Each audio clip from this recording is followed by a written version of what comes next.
गुरु प्यारी साध संगत जी, राधा स्वामी। प्यारी संगत जी, जीवन में दुख का अनुभव होता है, पीड़ा का अनुभव होता है, उलझन का और भटकन का अनुभव होता है, किंतु परमात्मा का, उस मालिक का कोई अनुभव नहीं हो पाता। क्या उसके पीछे यह कारण है कि परमात्मा हमसे दूरी पर खड़ा है? क्या उसके पीछे यह कारण है कि सत्य हमारे करीब नहीं हो सकता? नहीं, संतों ने अक्सर कहा है कि परमात्मा हमारे पास ही खड़ा है, सत्य हमारे पास ही मौजूद है। केवल सत्य को पाने के लिए उसकी भूमिका निर्मित करने की आवश्यकता है। सत्य को पाने की भूमिका आपकी निर्मित हो, क्योंकि उसके बिना ना तो आपको जीवन का कोई आनंद अनुभव होगा, ना आपको जीवन मिलेगा, और ना आप परिचित हो पाएंगे उस संगीत से जो सारे जगत में, सारे ब्रह्मांड में व्याप्त है। सत्य को पाए बिना कोई मनुष्य ना तो शांति को पा सकता है और ना धन्यता को पा सकता है। हमारे भीतर जितनी पीड़ा और जितना दुख है, जितनी परेशानी और जितना असंतोष है, जितना संताप है, उसका एक ही कारण है, उसकी एक ही वजह है, और वह यह है कि हमें अपनी सत्ता का, अपने स्वरूप का कोई बोध नहीं है। जिस व्यक्ति को अपनी सत्ता का ही कोई बोध ना हो, वह अपने जीवन को व्यवस्थित करने में सफल नहीं हो सकता। और जिसे इस बात का पता ना हो कि कौन उसके भीतर है, उसकी सारी दिशाएं भ्रमित हो जाती हैं, उसके सारे रास्ते खो जाते हैं, उसके चलने में कोई अर्थ नहीं रह जाता, और उसके जीवन के अंत में वह किसी मंजिल पर, किसी गंतव्य पर नहीं पहुंच पाता। इसलिए कुछ बातें समझ लेना बड़ा आवश्यक है, ताकि सत्य को पाने के लिए भूमिका और सीढ़ियां बन सके। सबसे पहली बात तो यह कहनी जरूरी है कि हम में से बहुत कम लोग वह होंगे जो सत्य को पाना चाहते हैं, और जो नहीं पाना चाहते उन्हें इस दुनिया में कोई भी सत्य देने में समर्थ नहीं हो सकता। चाहे आपके करीब से महावीर निकल जाए, चाहे आपके करीब से क्राइस्ट निकल जाए, चाहे आपके करीब से कृष्ण निकल जाए, अगर आपके भीतर प्यास नहीं है तो सत्य आपको उपलब्ध नहीं हो सकता। यदि आप एक कुएं पर भी खड़े हो जाएं और आपको प्यास ना हो, तो कुएं का पानी आपको दिखाई नहीं पड़ेगा। पानी उसे दिखाई पड़ता है जिसे प्यास होती है। पानी केवल उसे ही दिखाई पड़ेगा जिसके भीतर गहन प्यास है, वरना पानी भी दिखाई नहीं पड़ता, और पानी की सार्थकता भी उसे ही ज्ञात होगी जिसके पास प्यास है। और जितनी गहरी प्यास होगी, पानी में उतना ही अर्थ प्रकट हो जाता है। सत्य के साथ भी यही है। जो जानते हैं उनका अनुभव यह है कि हम सारे लोग सत्य के करीब खड़े हैं। जो जानते हैं उनकी प्रतीति यह है कि हम सारे लोग सत्य के कुएं पर खड़े हैं, लेकिन हमें प्यास नहीं है, और जिसे प्यास नहीं है उसे उपलब्धि नहीं हो सकती। जो हमारी बिल्कुल पीठ के पीछे हो, जो हमारे हाथ के करीब हो, लेकिन अगर प्यास ना हो, वह भी हमें दिखाई नहीं पड़ेगा। सत्य बहुत निकट है, सत्य से ज्यादा निकट और कोई बात नहीं हो सकती। लेकिन प्यास ना हो तो सत्य सबसे ज्यादा दूर हो जाता है। प्यास ना हो तो सत्य और हमारे बीच इतना बड़ा फासला हो जाता है जिसे पार करना मुश्किल है। और प्यास हो तो कोई फासला नहीं रह जाता। अगर प्यास पूरी तरह पैदा हो जाए तो सत्य हाथ बढ़ाते ही उपलब्ध हो जाता है। एक गांव में जहां कोई 1000 लोग रहते थे, एक बहुत बूढ़े सद्गुरु का निकलना हुआ था। उस गांव के एक व्यक्ति ने आकर उनको कहा, आप इतने लोगों को सत्य के संबंध में समझाते हैं, इतने लोगों को मोक्ष के संबंध में बताते हैं, कितने लोगों को मोक्ष उपलब्ध हुआ है, कितने लोगों को सत्य मिला है। उस फकीर ने कहा, एक काम करो, कल सुबह तुम आना और फिर हम उत्तर देंगे।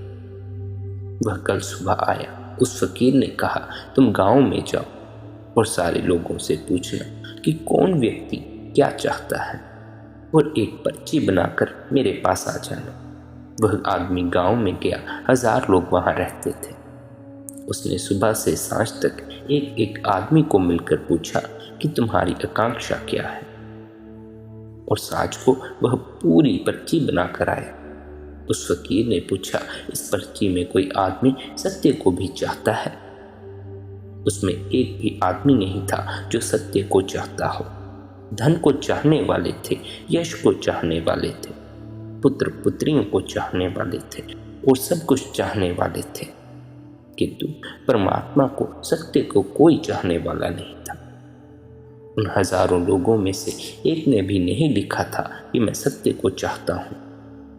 तो उस फकीर ने कहा, अगर लोग सत्य को ना चाहते हैं तो सत्य उन्हें दिया नहीं जा सकता है। सत्य किसी को भी दिया नहीं जा सकता है। स्मरण रखिए, मैं आपको पानी तो दे सकता हूँ, लेकिन प्यास कैसे दूंगा? और पानी अगर दे भी दूं और प्यास ना हो तो उस पानी में अर्थ क्या होगा? दुनिया में बहुत लोगों ने, जिन्होंने जाना है, अपनी बात कही है, लेकिन उनकी बात पानी है। आप में प्यास हो तो उसमें अर्थ होगा, आप में प्यास ना हो तो व्यर्थ हो जाएगी। सत्य की जिज्ञासा में पहली शर्त है प्यास होनी चाहिए। और प्यास का पता कैसे चलेगा? अगर एक मरुस्थल में आपको छोड़ दिया जाए, सूरज जोर से तपता हो और पानी कहीं दिखाई ना पड़ता हो और आप प्यास से तड़पने लगे, आप प्यास से इतना व्याकुल हो जाए कि कोई आकर आपसे कहे कि हम पानी दे देते हैं, लेकिन पानी जीवन के मूल्य पर देंगे। हम पानी देंगे लेकिन बाद में जीवन ले लेंगे। तो आप पानी देना पसंद करोगे या जीवन बचाना? आप पानी ले लोगे और जीवन खो दोगे, क्योंकि उस क्षण पानी का मूल्य जीवन से ज्यादा होगा। प्यास तब पूरी होती है जब हम उसके लिए जीवन भी देने को तैयार होते हैं। तो अकेली प्यास ही काफी नहीं है, इतनी प्यास कि हम उसके लिए सब कुछ देने को तैयार हों तो सत्य उपलब्ध होता है। सत्य बहुत सस्ती बात नहीं है। असल में जीवन में जो भी महत्वपूर्ण है वह सस्ता नहीं हो सकता, और सत्य एक अर्थ में किसी भी मूल्य पर नहीं पाया जा सकता सिवाय जीवन दिए। एक संत के पास एक राजा ने जाकर कहा, मैं सत्य को उपलब्ध करना चाहता हूँ, और आप जानते हैं मैंने दूर दूर तक की यात्राएं की हैं, दूर दूर तक मैंने विजय हासिल की है। जहाँ तक मुझे ख्याल जाता है वहाँ तक मेरा राज्य फैल गया है। तो आप मेरी शक्ति से तो परिचित हो गए होंगे। अब मैं सत्य भी पाना चाहता हूँ। मैंने सुना है अकेली संपत्ति और अकेले राज्य को पा लेने से शांति नहीं मिलती। तो अब मैं सत्य भी पाना चाहता हूँ। तो मुझे क्या देना होगा? सत्य पाने के लिए मुझे क्या भेंट करना होगा? उस संत ने कहा, तुम्हारे गांव में एक अत्यंत साधारण मनुष्य रहता है। तुम उसके पास जाओ और उस मनुष्य से कहना कि अपना एक ध्यान का जो पुण्य है वह मुझे दे दे। एक ध्यान का पुण्य, एक समाधि का पुण्य मुझे दे दे, और जो मूल्य वह मांगे उसे दे देना। वह राजा गया। उस साधारण नागरिक से उसने कहा, जो चाहते हो ले लो, मुझे तुम्हारे एक ध्यान का पुण्य चाहिए। वह बहुत हैरान हुआ। उसने कहा, बड़ी मुश्किल है, मैं अपने प्राण दे सकता हूँ लेकिन अपना ध्यान नहीं दे सकता। इसलिए नहीं कि मैं नहीं देना चाहता, इसलिए कि देने का कोई उपाय नहीं है। मैं अपने प्राण दे सकता हूँ लेकिन अपना ध्यान नहीं दे सकता। मैं आपको प्रेम तो कर सकता हूँ लेकिन अपना प्रेम नहीं दे सकता, यानी वह क्षमता नहीं दे सकता आपको कि आप प्रेम करने लगे। कोई व्यक्ति अपने आनंद की ज्योति तो आपके ऊपर फेंक सकता है, लेकिन अपना आनंद आपको नहीं दे सकता कि आप आनंदित हो जाएं। दिया आपको प्रकाशित तो कर सकता है, लेकिन आपके भीतर जाकर दिया नहीं बन सकता।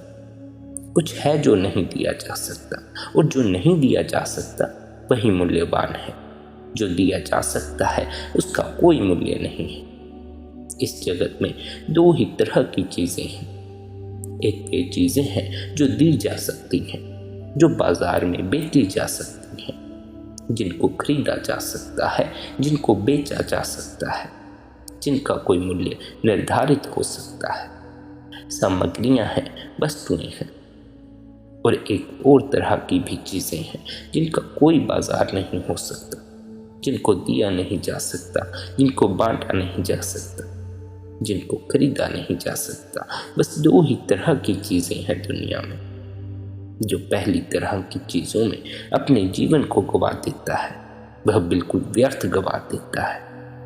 जो दूसरी तरह की चीजों को पैदा करने में लगा है, वह संपदा को उपलब्ध होगा, वह संपत्ति को उपलब्ध होगा। उसे कुछ मिलेगा, उसे कोई आधार मिलेगा और कोई आनंद और कोई आलोक उपलब्ध होगा। पहली तरह की चीजों को हम वस्तुएं कहते हैं, दूसरी तरह की चीजों को हम अनुभूतियां कहते हैं। धर्म का संबंध वस्तुओं से नहीं, अनुभूतियों से है। धर्म का संबंध अनुभूतियों से ही हो सकता है। अनुभूतियां भी कमाई जाती हैं।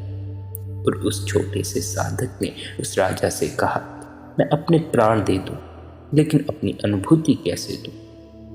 आप उस संत से ही जाकर पूछना कि उसका क्या मूल्य है, मैं मूल्य कैसे बताऊं? वह राजा वापिस लौट गया। उसे समझ न आया, उसे ख्याल न आया। कुछ बातें ऐसी हैं जो शक्ति से उपलब्ध नहीं हो सकती। शक्ति तो उस राजा के पास बहुत थी। उसने बड़े राज्य जीते थे और तब उसे पता पड़ा कि राज्यों के जीतने से भी कोई बड़ी जीत हो सकती है। जिनको कि जिसने राज्यों को जीता वह भी जीतने में समर्थ नहीं मालूम होता। और उसे लगा कि मेरी सारी शक्ति व्यर्थ है। एक व्यक्ति के ध्यान को मैं नहीं छीन सकता। ऐसा ही दोबारा फिर हुआ जब सिकंदर भारत आया। जब वह भारत से लौटने लगा तो उसे याद आया कि उसके गुरु ने उससे कहा था, एक सन्यासी को भारत से लेते आना और सारी चीजें तुम लूट कर लाओगे। एक सन्यासी को भी साथ ले आना। सिकंदर जब सारी लूट का सामान लेकर लौटने लगा और सैकड़ों मील उसका काफिला था, जिसने जो भी वह मूल्य उसे भारत में दिखाई पड़ा उसे वह लाद कर ले जा रहा था, तब अंतिम सीमा पर उसे याद आया कि उसके गुरु ने उससे सन्यासी को लाने कहा था। एक सन्यासी रह गया। सन्यासी का कोई ख्याल ही ना आया। उसने गांव के लोगों को बुलाकर पूछा, यहाँ कोई आसपास सन्यासी है? मैं उसे अपने साथ ले जाना चाहता हूँ। गांव में एक वृद्ध ने कहा, सन्यासी तो बहुत मिल जाएंगे, लेकिन जिनको तुम लूट सको, जिनको तुम ले जा सको, समझना कि वह सन्यासी नहीं है, क्योंकि सन्यासी को ले जाना मुश्किल है। सिकंदर बोला, तुम्हें मेरी ताकत का पता नहीं। मैं अगर हिमालय को कहूँ कि चलो, तो हिमालय को मेरे साथ चलना होगा। अगर मैं इस पूरे मुल्क को कहूँ चलो यूनान, तो इस पूरे मुल्क को इस कोने से दूसरे कोने तक चलना होगा। वह वृद्ध हंसने लगा। उसने कहा, तुम्हें सन्यासी का पता नहीं। अभी तुमने वे चीजें जीती नहीं। अभी तुमने वे चीजें जीती हैं जो हार जाती हैं। अभी तुम्हें उस आदमी से मुकाबला नहीं हुआ जो हार जानता ही नहीं है। खैर, खोज की गई और थोड़े ही फासले पर एक पहाड़ और नदी के किनारे एक सन्यासी का पता चला जो वर्षों से वहां था। सिकंदर ने अपने सिपाही भेजे। उन सिपाहियों ने जाकर उस साधु को कहा, महान सिकंदर की आज्ञा है कि हमारे साथ चलो। बहुत सुख सुविधा तुम्हें देंगे, कोई अड़चन ना होगी, कोई किसी तरह की तुम्हें परेशानी ना होगी, शाही मेहमान रहोगे तुम। वह सन्यासी बोला, तुम्हें शायद पता नहीं, सन्यासी हम उसको कहते हैं जिसने सिवाय अपने और सबकी आज्ञाएं मानना छोड़ दिया है। सिकंदर को कहना, यहाँ कोई आज्ञा प्रवेश नहीं कर सकती। वे सिपाही बोले, तुम्हें सिकंदर का शायद पता नहीं है। अगर तुम ऐसे न गए तो तलवार के बल पे ले जाएगा। उस सन्यासी ने कहा, तुम सिकंदर को ही भेज दो। और सिकंदर नंगी तलवार लेकर गया और उसने उस सन्यासी को कहा, क्या विचार है? मेरे पीछे चलते हैं क्या नहीं? वह सन्यासी बोला, हम तो केवल अपने ही पीछे चलने के आदी हैं। सिकंदर ने कहा, इसका परिणाम बुरा होगा।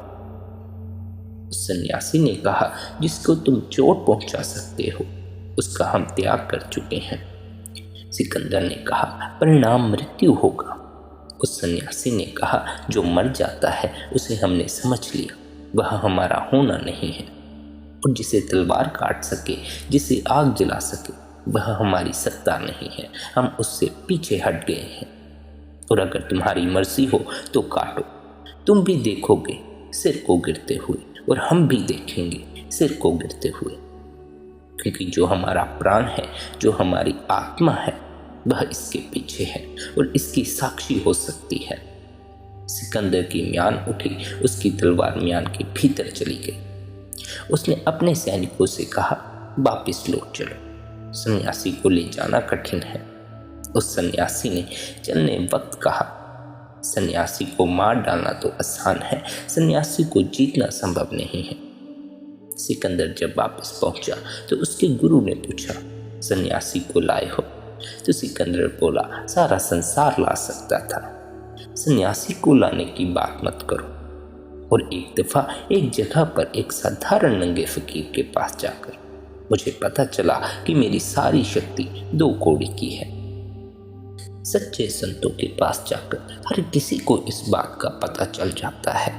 संसार की वस्तुएं शक्ति से पाई जाती हैं और जिनको अनुभूतियां कहा जाता है वह शक्ति से नहीं, शांति से पाई जाती हैं। वस्तुएं शक्ति से उपलब्ध होती हैं, अनुभूतियां शांति से उपलब्ध होती हैं।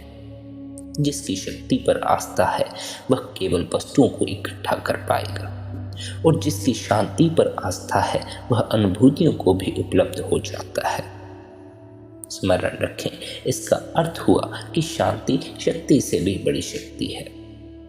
सबसे बड़े शक्तिशाली वे हैं जिन्हें आप अपनी शक्ति दिखाने के लिए प्रलोभित नहीं कर सकते।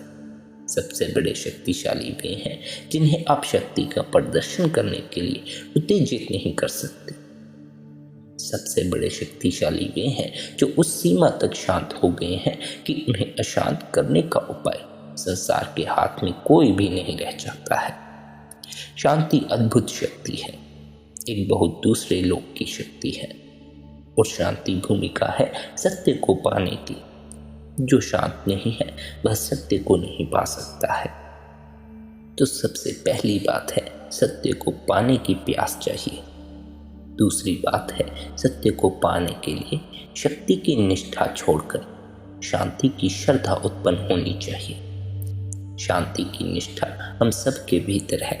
वासनाएं शक्ति मांगती हैं, आत्मा शक्ति मांगती है, और जो जितना शक्ति को जुटाने में लगा है वह स्मरण रखे, वह उतना ही आत्मा से दूर होता चला जाएगा। शक्ति की निष्ठा हम सबके भीतर है। वासनाएं शक्ति मांगती हैं, आत्मा शांति मांगती है। जो जितना शक्ति को जुटाने में लगा है वह स्मरण रखे, वह आत्मा से उतना ही दूर होता चला जाएगा, और जो जितना शांति को जुटाता है वह उतना ही आत्मा के करीब आने लगता है। शांति कैसे जुटाई जा सकती है, शांति कैसे पैदा हो सकती है, उस विषय में थोड़ा आपसे चर्चा करूं। जो व्यक्ति शांत होना चाहता हो, जो उस अद्भुत शक्ति को उत्पन्न करना चाहता हो, जिसको शांति कहा जाता है, जिसे अनुभूतियों के जगत में प्रवेश करना हो, वस्तुओं के जगत को छोड़कर, जिसके जीवन में वस्तुओं की कामना छोड़कर अनुभूतियों की कामना उत्पन्न हो गई हो, जिसकी वासना ने बाहर की दौड़ छोड़कर भीतर का रुख अपना लिया हो, वह इन कुछ सूत्रों को काम में ले। एक अद्भुत कहानी आपसे कहूँ ताकि थोड़ा स्मरण आ सके। एक बहुत बड़े मुसलमान बादशाह के पास एक व्यक्ति ने जाकर, उसके मित्र ने जाकर कहा, मुझे आपका एक घोड़ा चाहिए। उस राजा ने अपने अस्तबल में जाकर कहा, जो सबसे बढ़िया घोड़ा है वह मैं तुम्हें देता हूँ, वह जो पीला घोड़ा है उसे तुम ले लो, उसे तुम ले जाओ। वह आदमी बोला, उस घोड़े को ले जाने में मैं समर्थ नहीं हूँ। उस घोड़े के बाबत मैंने सुन रखा है, वह घोड़ा बहुत खतरनाक है। क्योंकि जब उस पर कोई सवार बैठता है तो वह घोड़ा उल्टा चलता है, वह पीछे की तरफ भागता है। ऐसे घोड़े पर बैठकर कोई कहीं भी नहीं पहुंच सकता। वह राजा बोला, जो समझदार हैं वे इस घोड़े पर भी बैठकर वहां पहुंच जाएंगे जहां पहुंचना चाहते हैं। उस आदमी ने कहा, लेकिन कैसे? उस राजा ने कहा, ये अपने घर की तरफ घोड़े की पूंछ कर लेंगे। उन्हें जहां जाना है वे वहां घोड़े की पूंछ कर लेंगे और पहुंच जाएंगे। यह कहानी इसलिए आपसे कही कि मनुष्य के भीतर जो वासना है वह भी घोड़ा है जो उल्टा भागता है। जहां आप जाना चाहते हैं उससे उल्टा जाता है। लेकिन जो समझदार हैं वे वासनाओं को उल्टा कर लेते हैं और उसकी पूंछ आत्मा की तरफ कर लेते हैं। शक्ति की जो खोज है यह उस घोड़े का मुंह गंतव्य की ओर रखना है। शांति की जो खोज है घोड़े को उल्टा कर लेना है। जो लोग वस्तुओं की खोज और तलाश में लगे हैं, अगर वे उसी खोज और तलाश को अनुभूतियों की दिशा में परिवर्तित कर दें, उनका जीवन बदल जाएगा।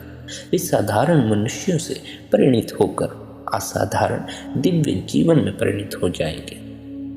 तब वे पार्थिव न रहकर भागवत हो जाएंगे। तब वे पदार्थों की दुनिया के हिस्से ना होकर आत्मा की दुनिया के, आत्मा के जगत के हिस्से हो जाएंगे। जो व्यक्ति शांत होना चाहता है उसके लिए जो सूत्र हैं वे ही सूत्र अगर उनके विपरीत उपयोग करें तो वे ही सूत्र शक्ति के स्रोत हो जाएंगे। जिस व्यक्ति को शक्ति पानी है उसका सूत्र है अहंकार पूर्ण जीवन। जो व्यक्ति शक्ति की खोज कर रहा है उसे अपनी अहमता को जगाना होगा। उसकी जितनी अहमता प्रकट होगी, जितना दंभ प्रगाढ़ होगा, उतनी शक्ति को वह इकट्ठा कर सकेगा। अगर किसी व्यक्ति को शक्ति खोजनी है तो उसे अहंकार का पोषण करना होगा और सोए अहंकार को जगाना होगा। जितना तीव्र अहंकार होगा उतनी शक्ति के जगत में विजय की जा सकती है। इसलिए जो बड़े अहंकारी थे इतिहास उन्हें बड़ा विजेता कहता है। इसलिए जो बड़े अहंकारी थे इतिहास उन्हें यशस्वी कहता है। इसलिए जो बड़े अहंकारी थे वे बड़े पदों पर पहुंचे, बड़ी प्रतिष्ठा पर, बड़े राज्यों पर पहुंचे। लेकिन अहंकार की दौड़ का खतरा एक ही है। अहंकार मृत्यु के सामने गल जाता है और नष्ट हो जाता है। मृत्यु सारी खेल को उघाड़ कर रख देती है कि शक्ति की दौड़ व्यर्थ हो गई, क्योंकि मृत्यु अहंकार को ही छीन लेती है। जिस अहंकार के केंद्र पर सारी शक्तियां इकट्ठी होती हैं वह उस केंद्र के टूटते ही विलीन हो जाती है।